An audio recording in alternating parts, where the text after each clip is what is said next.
The woman's lips were cracked and white. Her tongue was swollen against her teeth. The smallest of the 5 children, a boy no more than 4, was trying to lift her head from the dirt and failing. Behind them, between the stones, something moved. The cougar had been watching them for miles. Its shoulder blades rolled forward. It was done waiting. Then a rifle cracked from the ridge, and the dust jumped at the cougar's feet. That was the sound that changed everything. Subscribe right now and leave a comment. Where are you watching this story from? But the story didn't begin with the rifle. It began hours before, when Pearl first looked back and saw her husband's people standing on the ridge, doing nothing. The morning had started with no farewell. The Apache camp sat silent in the pale light. Pearl gathered her 5 children before anyone else was awake. She knew what had been decided the night before. Buck Larson had spoken, and the chief had nodded. She was cursed. She brought death. They had to send her away. She could not even bury her husband. Larson had done that, quickly, without ceremony, and then he had looked at her with cold eyes. "Take your children and walk," he said. "If you stop, the spirits will follow." So she walked. The desert opened before her like a dry sea. The ground was hard-packed and cracked, studded with stones that cut her bare feet. She had no shoes. The children had no food. The sun climbed, and the shadows shrank until there was nowhere to hide. Pearl walked at the front, holding the hand of her eldest daughter, a girl of 10 who did not cry but whose face was a mask of pure fear. Behind them came the other 4, a boy of 8, another girl of 6, a boy of 5, and the little one who could barely keep his legs moving. Every half hour, the little boy stumbled.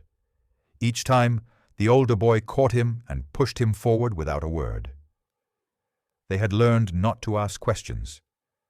Their mother had told them that morning, in a voice they had never heard before, that their father was gone and they could never go back. The tribe had closed its heart to them. She did not say it was because of Buck Larson. She did not have to. The children had seen Larson's face when he looked at their father's body. They had seen the chief lower his eyes. By the time the sun was halfway up the sky, the ridge appeared. Pearl saw them first, dark shapes standing in a line on the high ground. She stopped. The children bumped into her back. The little boy whimpered, "Mama?" She said nothing. She stared at the ridge. There were 30, maybe 40 of them. Apache warriors, women, elders, her husband's people. The people she had lived among for 8 years, who had called her sister, who had helped her birth her children. They stood perfectly still, not a single arm raised.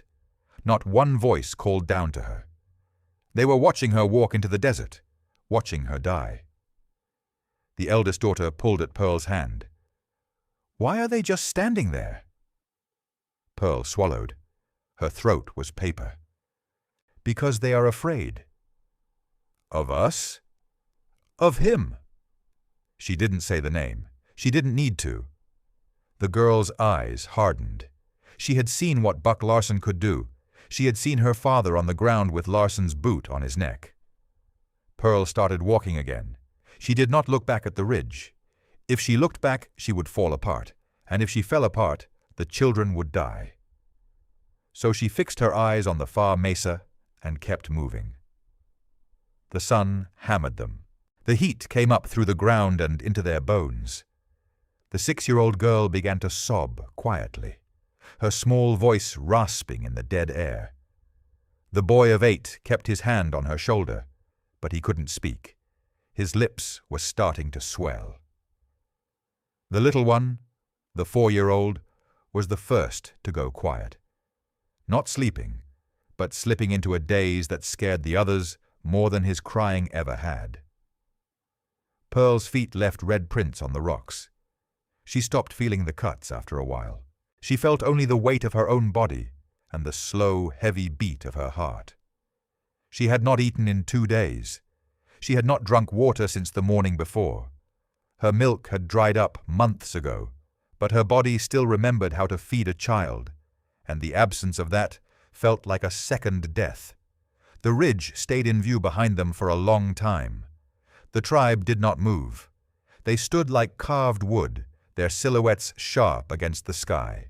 Whenever one of the children turned to look, Pearl pulled them forward. "Don't look," she said. "Look at the ground. Look at your feet. We are not dead yet." But she knew how far the next water was. She had crossed this basin once before, years ago, with her husband. He had carried a skin of water, and they had ridden horses. He had pointed out the hiding places of the desert, the seeps that appeared only after rain, the deep roots you could chew. She remembered none of it. She only remembered the way his hand had felt on her back, warm and steady. Now she was alone with 5 children and no horse, no water, and a son that wanted to press them into the dirt.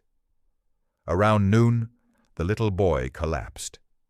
Not a stumble, a full, boneless fall. He hit the ground on his side and did not get up. The 5-year-old screamed. Pearl turned, saw the small body lying still, and felt something in her chest tear loose. She ran back to him. She fell to her knees. She lifted his head into her lap and saw that his eyes were still open. He was breathing. Shallow, too fast, but breathing. She pressed her cracked lips to his forehead and held him, rocking. The other children gathered around her, a ring of small, terrified faces. The eldest daughter's chin trembled, but she did not cry. "Mama, is he dead?"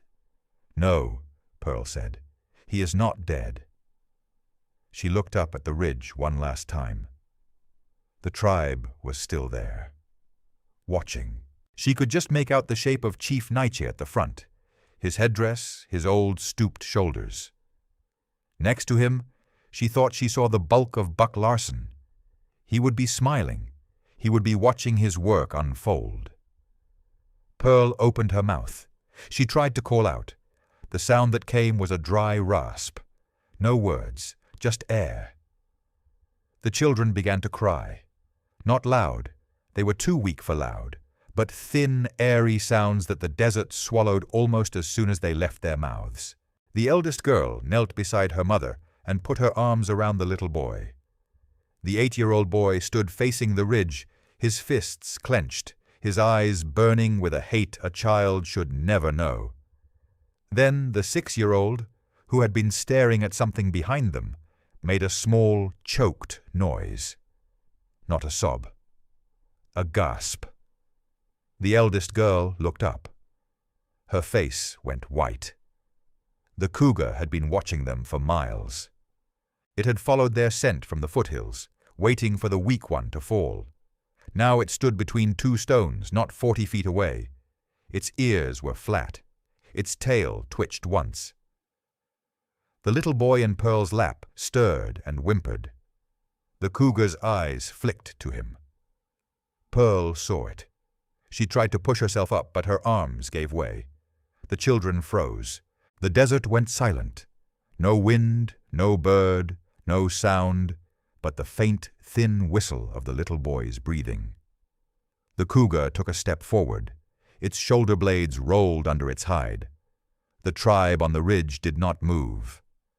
And then the tawny shape crouched, the muscles in its hindquarters bunching, and the children stopped breathing. The rifle shot split the air like a thunderclap. The cougar twisted in mid-crouch, its ears flattening, and then it was gone. A tawny streak vanishing into the rocks. Dust still hung where the bullet had struck. The children did not move. Pearl's head lifted, her eyes scanning the ridge behind them, but the sun was in her face, and all she could see was a dark silhouette against the sky. A man on horseback, rifle still raised. She tried to speak. Nothing came. Her arms gave way and she sank back into the dirt, the little boy still cradled against her. The rider on the ridge did not call out. He simply sat his horse, motionless, watching. The Apache on the far ridge had seen the shot. Some of them shifted. One warrior pointed toward the stranger. But Chief Nietzsche held up his hand, and they all went still again. Buck Larson, who had been standing at the chief's side, narrowed his eyes. He did not know who the rider was. He did not like unknowns. Pearl had known Larson for 6 months. That was how long it had taken him to destroy everything. He had come into the camp with a pack mule carrying whiskey and repeating rifles, and a mouth full of promises. He said he had a deal with the railroad. He said he could get them supplies through the winter. The old chief, Taza, Pearl's husband's father, had not trusted him. But Nietzsche, who was younger and afraid of the hunger that had come the year before, listened. Larson gave him whiskey every night. Within a month, Nietzsche was speaking with Larson's voice. Pearl's husband, a warrior named Chateau, saw what was happening. He was one of the few who had traveled east and knew the white man's words. He began asking questions about the supplies, where they came from, what Larson wanted in return. Larson did not like questions. One night, when the moon was thin, Larson found Chateau alone by the horse pen. There were no witnesses except Pearl. She had followed her husband to bring him a blanket. She saw Larson step out of the dark. She saw the knife. She heard her husband's body hit the ground. And she saw Larson kneel beside him and take the hunting knife from Chateau's belt so he could say it was a fight between warriors. She ran back to the camp, screaming. But by the time the men arrived, Larson was already standing over the body with the chief's knife in his hand, his face a mask of sorrow. "He attacked me," Larson said. "I had no choice." Nietzsche believed him. He had to. By then, 5 of Larson's hired gunmen had arrived with more whiskey and more rifles. The tribe was outnumbered in its own camp. Pearl tried to tell them what she saw. Larson called her a liar. Then he called her something worse. A curse. He pointed at the children. He said they were the children of a man who had broken the peace, and that the spirits would bring drought and sickness if the woman stayed. The women who had once called her sister now looked at her with cold eyes. The warriors who had fought beside her husband lowered their heads. Chief Nietzsche, hollow-eyed and half-drunk, stood before the fire and pronounced the words Larson had given him. "You will walk. Take your children. Do not return." And when the eldest daughter tried to speak, Larson's hand twitched toward his pistol, and the girl went silent. Now, in the desert, Pearl lay with her children around her, and the stranger on the ridge still did not move. He was watching the cougar's tracks. He was watching the Apache on the far ridge. He was putting together a story in his mind. Buck Larson watched him in return. He could not see the man's face, but he saw the red bandana and the dark hat, and he knew the look of a gunfighter. He said nothing to Nietzsche. He simply turned to one of his hired men and muttered, "Find out who that is, and if he comes anywhere near this camp, put him under." The rider on the ridge turned his horse and began to pick his way down the slope toward the fallen woman and her children. The sun was past its peak. The shadows were starting to stretch, and somewhere in the back of Pearl's mind, a faint, foolish hope began to stir. She did not know the stranger's name. She did not know if he was friend or enemy, but he had fired for her.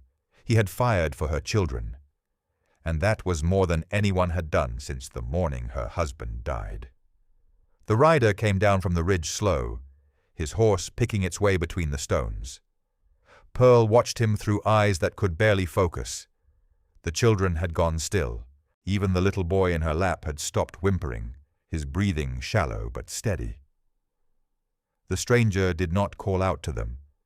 He just came closer, one careful step at a time, until his horse's shadow fell over the huddled group. He swung down from the saddle and landed without a sound. Up close, Pearl could see the red bandana tied at his throat and the dark beard that covered his jaw. His eyes were calm. Not soft. Calm. He knelt beside her and pulled a canteen from his belt. He did not ask permission. He just lifted her head with one hand and put the canteen to her lips. The water was warm and tasted of tin. Pearl coughed, swallowed, coughed again. She tried to turn her head away. "The children," she rasped. The stranger nodded. He moved to the eldest daughter first, then the boy of 8, then each of them in turn. He poured the water into their mouths slowly, letting them swallow before he gave more. The little boy, the 4-year-old, drank last. The stranger held him like he had done it before, one arm behind the small back, the canteen tilted just enough. The boy's eyes flickered open, and he looked at the stranger's face without fear. Nobody spoke. The desert was quiet, except for the sound of breathing and the faint trickle of water. Then a voice came from the rocks behind them. "You're the one who fired that shot." A man stepped out from behind a boulder. He was tall and thin, wearing a patched coat of buckskin. A trapper, by the look of him. He carried a heavy old rifle and a knife on his hip, and his hair was gray as river clay. He looked at the stranger, then at the woman and children on the ground, and his face tightened. "I saw the whole thing," the man said. "The big cat, the tribe on the ridge. Saw you put that bullet in the dirt right in front of it. Clean shot." The stranger stood up and faced the trapper. He did not speak. He just waited. The trapper glanced toward the distant ridge where the Apache still stood. "My name's Sam Deacon. I got a cabin half a day's walk north. These folks don't look like they'd make it that far without help." He paused. "You ride into this on purpose, or were you just passing through?" "Passing," the stranger said. His voice was low and even. "But I'm not leaving." Sam Deacon studied him for a long moment. Then he nodded, as if that made sense. "Then you need to know what kind of thing you're riding into. That woman's name is Pearl. Her husband was a good man, Chato, a warrior with sense. He's dead now. The white man who runs that camp, Buck Larson, put a knife in him and called it self-defense. I was up in the hills that night. I heard her screaming." Pearl made a sound from the ground, a tight, choked breath. The eldest girl wrapped her arms around her mother and looked up at the trapper with hard eyes. "Larson made sure the tribe believed him," Sam went on. "He got the chief drinking his whiskey. Now the chief says what Larson tells him to say. They called her a curse and sent her out here to die. The warriors are afraid. The women are afraid. Everyone in that camp belongs to Buck Larson now." The stranger listened without moving. His eyes stayed on the ridge. After a moment he said, "Why are you telling me this?" Sam Deacon let out a dry laugh that had no humor in it. "Because you fired that shot. You could have let the cat take the boy. You didn't. That tells me what I need to know." He pointed at Pearl. "She's the only one who saw Larson kill Chato. If Larson finds out you're helping her, he'll put a bullet in you too." The stranger turned and looked down at Pearl. She was holding the little boy again, her arms too weak to lift him, but refusing to let go. The other children had pressed themselves close to her sides.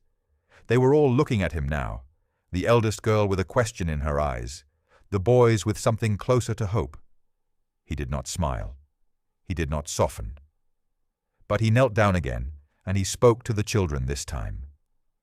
"I'm going to go talk to the man who did this," he said. "Your mother is going to rest. You stay with her. You don't move until I come back." The eldest girl opened her mouth. She wanted to ask something. "Who are you? Why are you doing this?" But the words didn't come. The stranger stood up and handed the canteen to Sam Deacon. "Stay with them," he said. Sam looked at the canteen, then at the stranger's rifle. "You're riding into that camp alone." "Yes." "You know they'll have you surrounded the second you step off that horse." "Yes." Sam shook his head slowly, but he did not argue. "There's a place north of here, a dry arroyo with a stand of cottonwoods. I'll get them there. You'll find us when you're done." The stranger mounted his horse. He adjusted the rifle in its scabbard and pulled his hat lower. Pearl watched him from the ground, the little boy still in her arms. She found her voice at last. "They'll kill you." The stranger looked down at her. "No," he said, "they won't." He turned his horse toward the ridge and started riding. Behind him, Pearl's children watched his back until he was a dark shape again, small against the endless desert, moving straight toward the line of Apache warriors who had not moved all day. Sam Deacon knelt beside the family and began checking the children's feet for cuts. He did not watch the stranger go. He did not need to. He had seen enough men ride toward trouble in his life to know when one meant it. The stranger rode in as the sun dropped behind the western mesa, painting the camp in a copper light that made every shadow look sharp. The Apache camp sprawled across a flat of packed earth beside a dry wash. A dozen wickiups stood in a rough circle, their brush walls pale as old bone. In the center, a large fire crackled. Around it, men sat in loose groups. Their faces were hard to read in the shifting flames. Some looked up when the dark horse came through the gap in the rocks. Others kept their eyes on the ground. Buck Larson was at the fire. He sat in a chair made of bent willow and rawhide, the only chair in the camp. It had belonged to the old chief before Larson took it. He leaned back with a tin cup in his hand. His shirt was filthy with sweat. His belly pushed against his belt. 2 hired gunmen stood behind him, rifles cradled, their eyes already fixed on the rider. A third man sat on a crate nearby, cleaning a revolver. Larson watched the stranger approach and did not get up. Chief Nietzsche sat on the ground to Larson's left. His face was lined and tired. He wore a worn blue army coat over his tunic, a gift from some forgotten council. He did not look at the stranger directly. He looked at the fire, at the cup in Larson's hand, at anything but the man riding in. The stranger stopped his horse at the edge of the firelight. He sat still for a long moment, his eyes moving over the camp. He saw the faces of the women clustered at the edge of a wickiup. He saw the children who had been playing with stones stop and stare. He saw the warriors seated on blankets, their bows close, their expressions guarded. He saw everything, and then he swung down from the saddle, slow and deliberate, and walked toward the fire on foot. His boots made a dry sound on the packed dirt. No one spoke. The fire popped and sent sparks spiraling into the dusk. The stranger stopped 6 feet from Larson's chair. He was close enough to see the red veins in Larson's nose, the way his fingers curled around the tin cup, close enough that Larson could see the wear on his gun belt and the way his right hand hung loose at his side. Larson took a drink from his cup. He wiped his mouth with the back of his hand. Then he smiled. It was not a pleasant smile. It was the smile of a man who had not been challenged in a long time and found the idea amusing. "You lost?" Larson said. The stranger did not answer. He stood with his weight slightly back, his shoulders square. The red bandana at his throat looked dark in the firelight. His eyes were the color of river stone, flat, patient, utterly still. Larson set his cup down on the arm of the chair. "I asked you a question. You deaf or just stupid?" "I'm neither," the stranger said. His voice was low and even, the kind of voice that does not carry far, but reaches exactly who it needs to reach. The warriors near the fire shifted. One of them, a young man with a scar across his cheek, leaned forward slightly. He was watching the stranger with an expression that was not hostile, something closer to waiting. Larson tilted his head. "Then what do you want?" "The woman you sent into the desert, Pearl, and her children." The name landed in the firelight like a stone in still water. The ripples moved outward fast. The women at the edge of the wickiup stiffened. The warriors exchanged glances. Chief Nietzsche's jaw tightened, but he did not lift his eyes from the ground. Larson's smile faded by slow degrees until there was nothing left but a flat line. "Pearl," Larson said. He said the name like it tasted bad. "You mean the curse woman, the one whose husband brought death on this camp, that Pearl." "She's not a curse," the stranger said. "She's a woman with 5 children and no water. You sent her out to die." Larson leaned forward in his chair. The raw hide creaked. "I didn't send anyone anywhere. The chief made a decision for the good of his people. Ask him." He jerked his thumb at Nietzsche.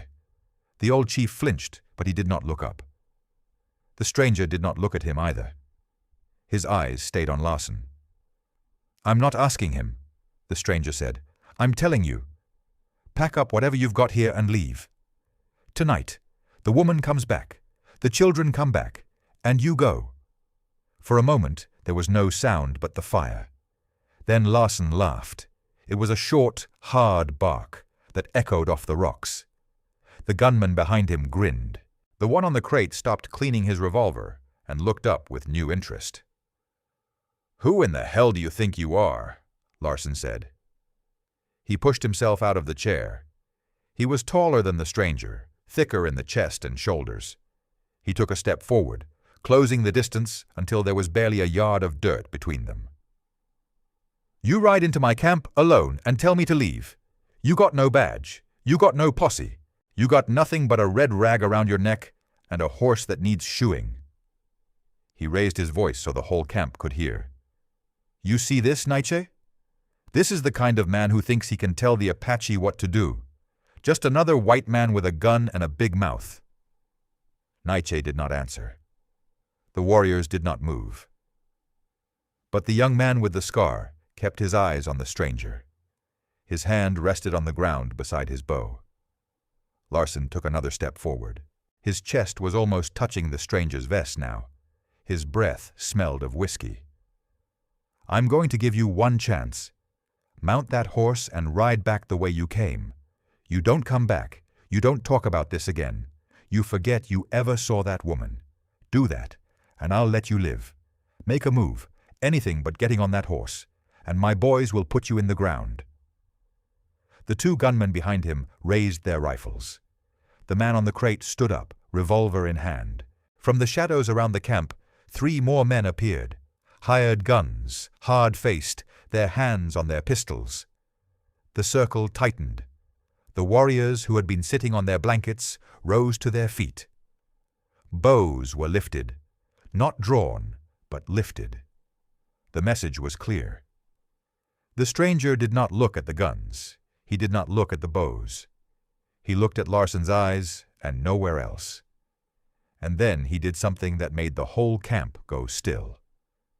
He lifted his boot and drew a line in the dirt. One slow, deliberate stroke from left to right in front of Larson's feet. The line was straight and clean. It separated the stranger from the man in front of him. It separated everything that had been said from everything that was about to happen. Larson stared at the line. A flicker of confusion crossed his face, then anger. "This is the line," the stranger said. "Cross it if you mean to keep what you've stolen. Cross it if you're willing to die for Pearl, for her children, for a piece of land that was never yours. Cross it, and we finish this now." The fire crackled. The tin cup on the chair tipped over and spilled whiskey into the dirt. Nobody moved to pick it up. The gunmen's fingers tightened on their triggers. The warriors' bowstrings creaked under the strain of pulled tension. Larson looked down at the line, then up at the stranger, then back at the line. His face had gone red, the veins in his neck standing out like cords. He opened his mouth, and the word that came out was a growl. "Kill him!" The gunmen raised their weapons. The bows came up.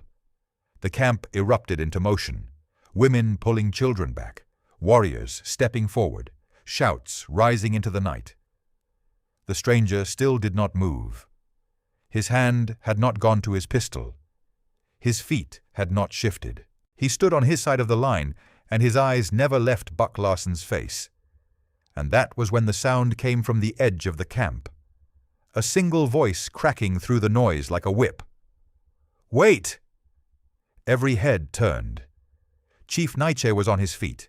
His hand was raised, palm out. His old face was twisted with something that looked like pain, or shame, or both. He looked at the stranger, then at Larson, and his voice shook as he spoke again. "Let him speak." The camp held its breath. Chief Naiche's hand was still raised, his old fingers trembling in the firelight. The warriors who had lifted their bows lowered them by inches. The gunmen looked at Larson, waiting for the order they were sure would come. Larson's face went ugly. He turned on Naiche, his voice dropping to something low and mean. "You don't tell me what to do, old man. Sit down." But Naiche did not sit. He kept his hand up, and his eyes found the strangers for the first time. It was not defiance, not fully. It was the look of a man who had been holding a heavy stone for a long time, and had decided, just for a moment, to shift his grip. The stranger saw it. He saw the crack in the wall Larson had built around the chief. He saw the warriors watching Naiche with something stirring behind their eyes, and he knew he had planted the right seed just by drawing that line. He did not wait. He took one step back, then two. The line stayed in the dirt between him and Larson, untouched. "I said my piece," the stranger said. His voice was flat. "You want to cross that line? I'll be outside the camp. But I won't start a fight with 20 men who don't know what they're fighting for." He looked at the warriors, not at Larson. "You don't owe him your guns. You don't owe him your silence. Think on that." Then he turned his back, slowly, deliberately, and walked toward his horse. His spine was straight. His hands were loose. Every gun in the camp was aimed at his back, but not one of them fired. Larson stood frozen by the fire, his fists clenched, his jaw working like he was chewing on something hard and bitter. The stranger mounted up. He rode out of the camp the same way he had come, at a walk, and no one followed. He found Sam Deacon in the dry arroyo under the cottonwoods, just as he'd said.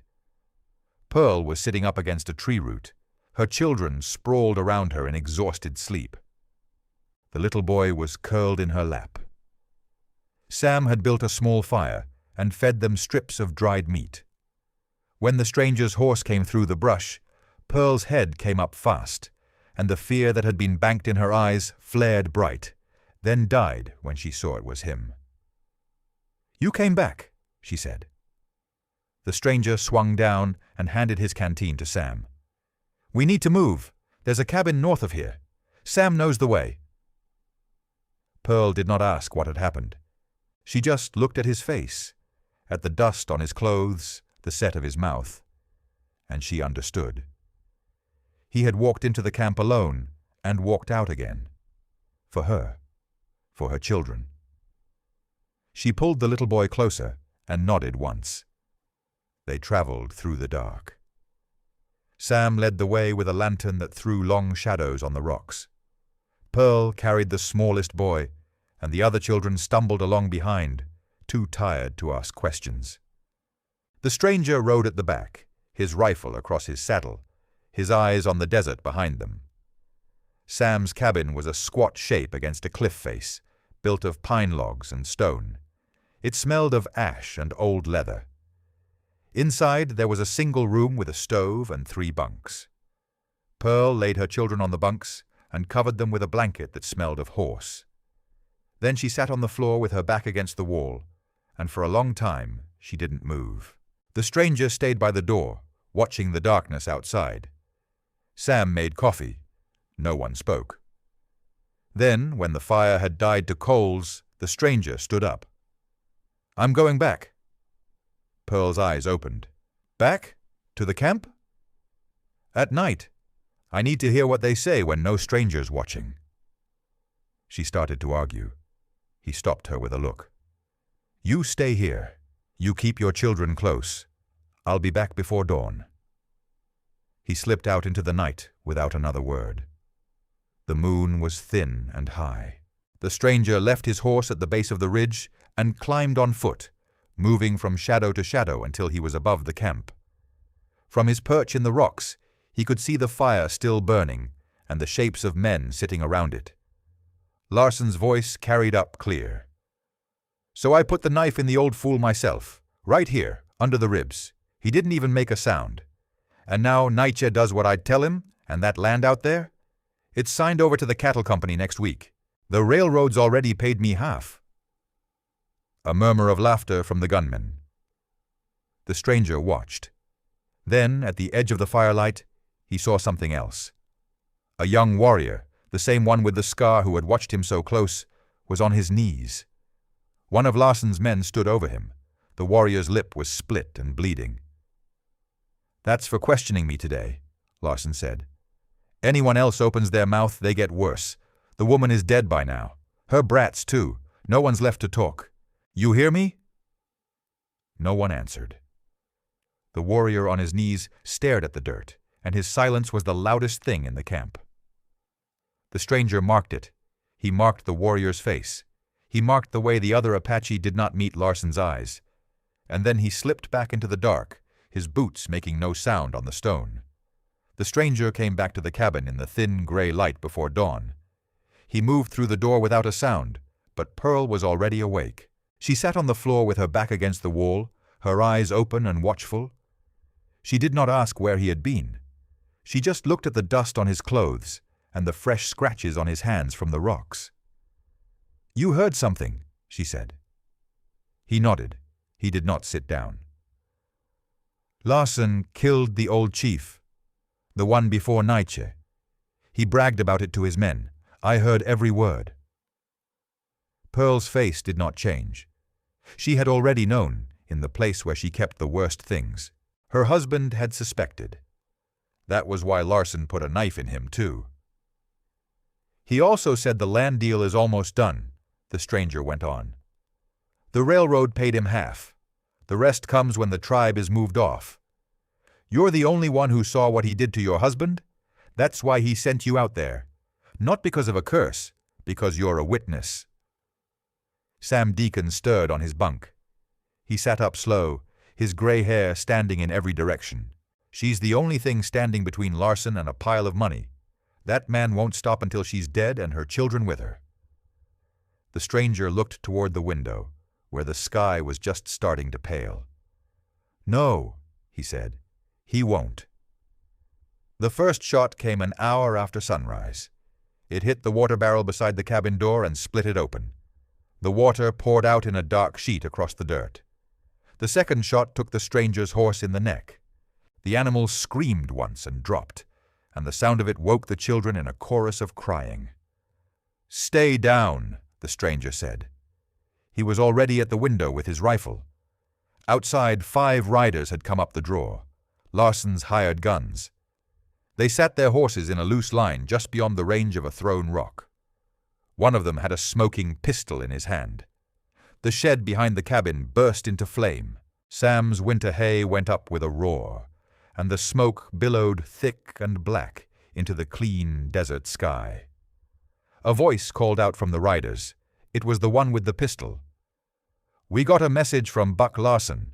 Hand over the woman and the brats, and the rest of you walk away. Make us come in there, and we burn the cabin with everyone in it." Pearl had her arms around the little boy. The other children pressed against her sides. The eldest girl had her fists clenched so tight her knuckles were white. Sam Deacon crouched by the back wall with his old rifle, his mouth set in a hard line.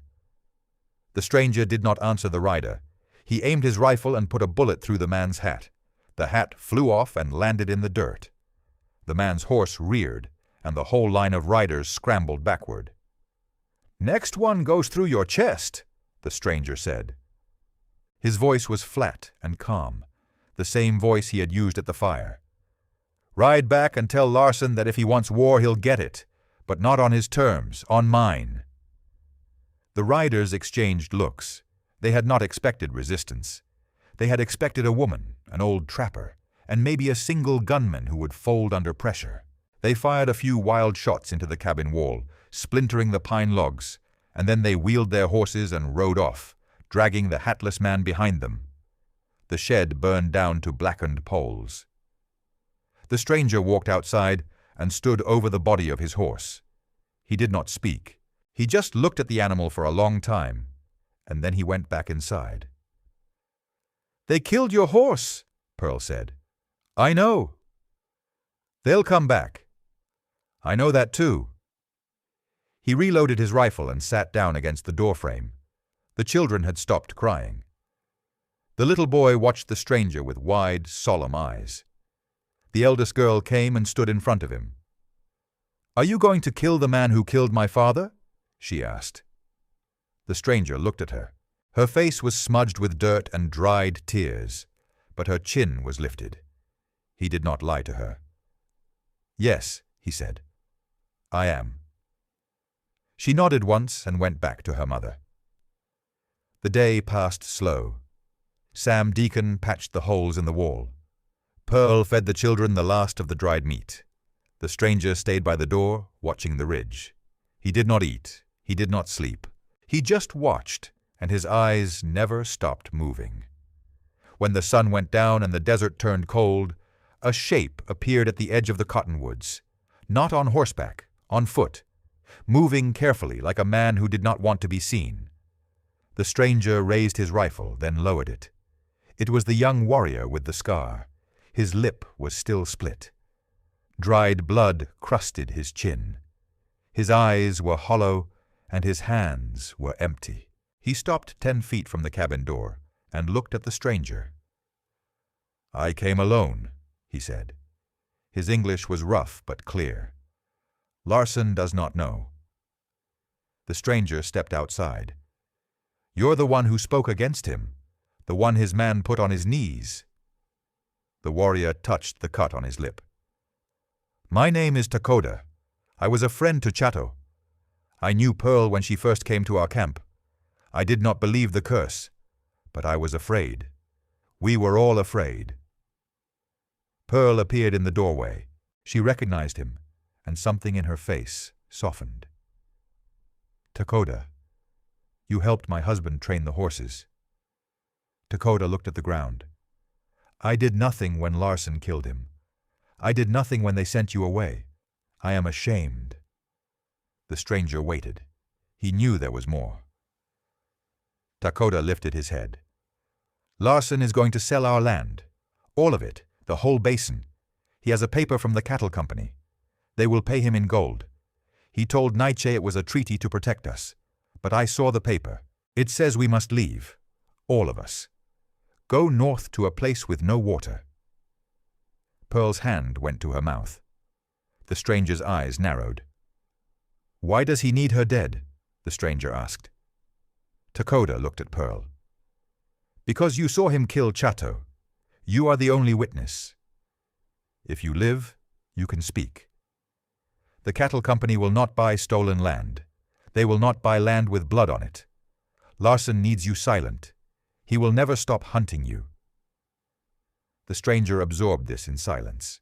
Then he said, "How many warriors will stand with you if you rise against him?" Takoda hesitated. "Some, maybe 5, maybe 10. The others are too afraid. But if they see Larson fall, they will not stop us." The stranger turned to Pearl. "You and the children stay here with Sam. When it's over, I'll come back for you." Pearl shook her head. "If you go alone, you'll die. He has too many men." "He won't be alone," Takoda said. "I will stand with him." He looked at the stranger. "Dawn. That is when Larson drinks the most. He will be slow. His men will be asleep. We can ride into camp before anyone is awake." The stranger nodded. He handed Takoda the canteen from his belt. "Then we ride at dawn." The warrior drank, and the water ran pink where it touched his split lip. But his eyes were steady now. He looked at Pearl one last time, and he bowed his head. "I will not be afraid again," he said. And then he faded back into the dark, and the stranger was alone with the woman and her children, and the cold weight of what was coming. The desert was still gray when the stranger walked out of the cabin. The smoke from the burned shed had long since gone, but the smell of ash clung to everything. He carried his rifle in one hand and the canteen in the other. The canteen was nearly empty now. He set it down by the door. Pearl came out behind him. She had not slept. Her hair was pulled back tight, and her dress was torn at the knee from the scramble through the rocks the day before. She looked toward the ridge where the first light was bleeding into the sky. "You're going," she said. It was not a question. The stranger nodded. He checked the load on his rifle. The lever action made a clean metal sound in the quiet. Sam Deacon stood in the doorway, his old rifle propped against the frame. "I'd ride with you if I had a horse left," he said. His voice was rough. "But that man took everything I had in the world except this cabin." "You stay with her," the stranger said. "If this goes wrong, take her north. There's a stage station 2 days from here." Pearl's jaw tightened. "It won't go wrong." The stranger looked at her. She was not asking for reassurance. She was giving it. He saw the same iron in her that had kept her alive in the desert with 5 children. He said nothing. He just tipped his hat brim down an inch, and then he walked out into the pale morning. Dakota was waiting at the edge of the cottonwoods. He had painted 2 lines of white clay across his cheekbones. He carried a bow and a quiver of arrows, and a knife hung at his belt. His split lip had scabbed over in the night. When he saw the stranger, he straightened. "My brothers will not fight," Dakota said. "But they will not fight for Larson either. They watched what he did to me.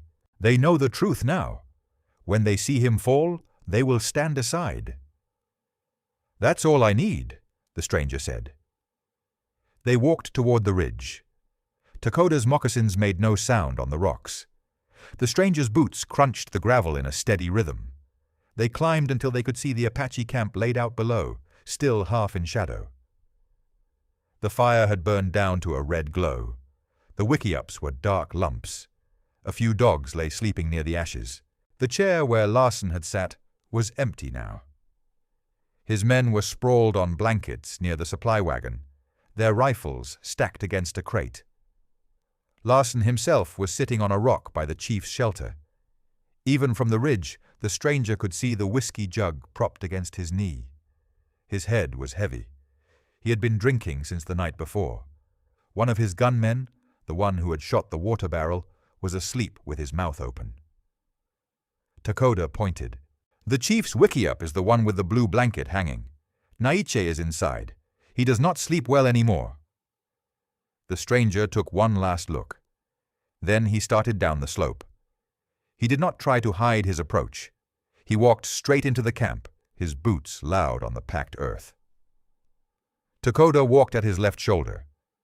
The dogs woke first. They lifted their heads and whined. Then a woman near the cook fire saw them and dropped the clay pot she was holding.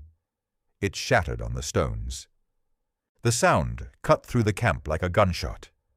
Larson's head jerked up. He squinted through the dawn light, trying to focus. His hand fumbled for the pistol on his hip. The gunmen scrambled off their blankets, reaching for their rifles. But the stranger was already in the center of the camp, standing beside the cold fire pit, and his rifle was already raised, not aimed at anyone, just raised, ready, a promise. "Nobody move," the stranger said. His voice carried clear to every corner of the camp. "I'm not here to fight the Apache. I'm here for Buck Larson. The rest of you can stand back and watch, or you can lay your guns down and leave. Your choice." One of the gunmen, a thin man with a dirty mustache, got his hands on his rifle and started to lift it. The stranger shifted his aim by inches. The thin man froze. "I wouldn't," the stranger said. The thin man set the rifle down on the ground. The other hired guns did the same. They had seen enough the night before to know this man did not bluff. Larson was on his feet now, swaying slightly. His eyes were red-rimmed and hateful. The whiskey jug had tipped over and spilled into the dirt. He squinted at the stranger, then at Dakota standing behind him. "You," Larson said. His voice was thick. "You brought him in." Dakota did not answer. He stood with his bow in his hand, his head high. The cut on his lip was a dark line across his face. Warriors were emerging from the wickiups now. They stood at the edges of the camp, their bows in their hands but not raised. Women pulled children back into the shadows. Chief Naiche came out of his shelter, the blue blanket falling away. His old face was hollow, but his eyes were clear.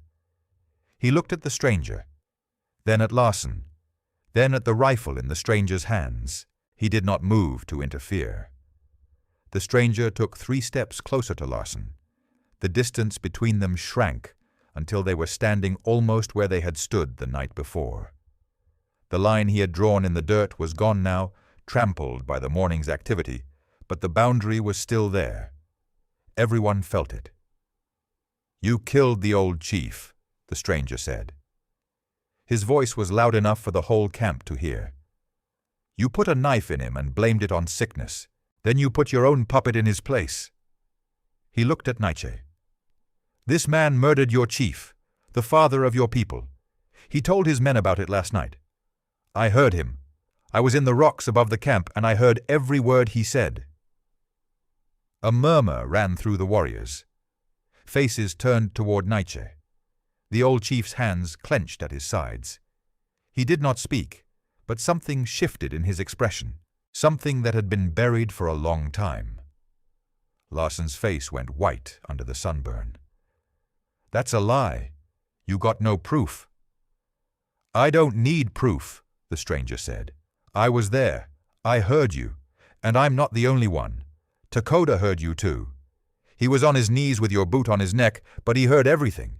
He heard you talk about the railroad, the land deal, the gold you've already been paid." Larson's hand was on his pistol now. His fingers were shaking. "You're a dead man." "You're the one who's been selling Apache land to the cattle company," the stranger said, louder now. "Land that doesn't belong to you. Land you stole by killing the real chief and threatening anyone who spoke up. That paper in your pocket isn't a treaty. It's a death warrant for this whole tribe. And you need Pearl dead because she saw you put the knife in her husband. She's the only witness who can stop you." The camp was utterly silent. Even the dogs had stopped whining. Every warrior's eyes were fixed on Larson. The gunmen on the ground looked at each other, and something passed between them, a calculation. Larson saw it. He saw the warriors stirring. He saw his own men not moving to help him. He saw the stranger standing there like a stone pillar, and he knew he had run out of room. "You're finished, Larson," the stranger said. "You can throw down your gun and let the tribe deal with you, or you can draw. I'll give you that much. 1 clean pull, 1 chance. It's more than you gave the old chief. It's more than you gave Pearl's husband." Larson's breath came hard and fast. His eyes darted left and right. No one was coming to save him. The warriors were watching. His gunmen were watching. The woman he had threatened was alive, and her children were alive, and everything he had built was falling apart in the gray light of morning. He drew. His hand moved fast for a man who had been drinking all night. The pistol cleared the holster and came up. But the stranger had already judged him. He had judged the angle, the speed, the twitch in the fingers. His rifle was already up. He fired once. The bullet hit Larson in the chest, just below the breastbone. The impact spun him half around. His pistol fired wild into the dirt. The stranger fired again, a second shot, and this one took him in the center of the chest. Larson dropped the gun. He fell to his knees. Then he pitched forward onto his face in the dirt, exactly where the line had been the night before. The echo of the shots rolled across the basin and faded. Smoke drifted from the stranger's rifle barrel. He lowered the weapon slowly and looked around the camp. No one moved. Not the warriors, not the gunmen, not the women or the children. They stood frozen, staring at the body on the ground. Takoda stepped forward and looked at Larson's body. Then he looked at the stranger. "It is done," Takoda said. The stranger nodded. He turned to Chief Nietzsche. The old chief was trembling, but his eyes were wet with something that looked like gratitude or release. The stranger met his gaze for a long moment. "Your people are free now," the stranger said. "The land is still yours. The paper in his pocket is worthless without him. Burn it." Nietzsche looked at the body, then at the stranger. He said nothing, but he bowed his head once, very slowly, and the warriors around him lowered their bows to the ground. The stranger slung his rifle over his shoulder. He did not smile. He did not speak again. He turned his back on the camp, and started walking toward the ridge, his boots crunching the same gravel he had walked in on, and no one tried to stop him. The stranger walked back into Sam Deacon's clearing as the sun broke fully over the ridge. His shadow stretched long and thin ahead of him. The smell of ash still hung in the air from the burned shed, but the fire was cold now. Everything was cold. Pearl stood in the doorway of the cabin. Her children were behind her, peeking out from behind her torn skirt. Sam Deacon was beside her with his rifle, but he lowered it the moment he saw the stranger's face. He knew. Pearl knew too. She did not need to ask, but she asked anyway. "Is it done?" The stranger stopped a few feet from her. He nodded once. No smile, no celebration, just a quiet certainty in his eyes. "Larson's dead. The chief is free. The tribe knows the truth." Pearl let out a breath she had been holding for 2 days. Her shoulders dropped. Her hand found the doorframe and held it. The eldest girl, the one with the fierce eyes, looked up at the stranger and said nothing. But she nodded, just like he did. It was the only thanks he needed. Sam Deacon walked over and looked at the stranger's empty hands. "You walked all the way back. Your horse is gone." "I know. Then I guess you'll be needing another." The stranger looked toward the corral. Empty. "You don't have one." "I will," Sam said. "That tribe owes me a horse or two, and you owe me nothing, but I reckon we can work something out."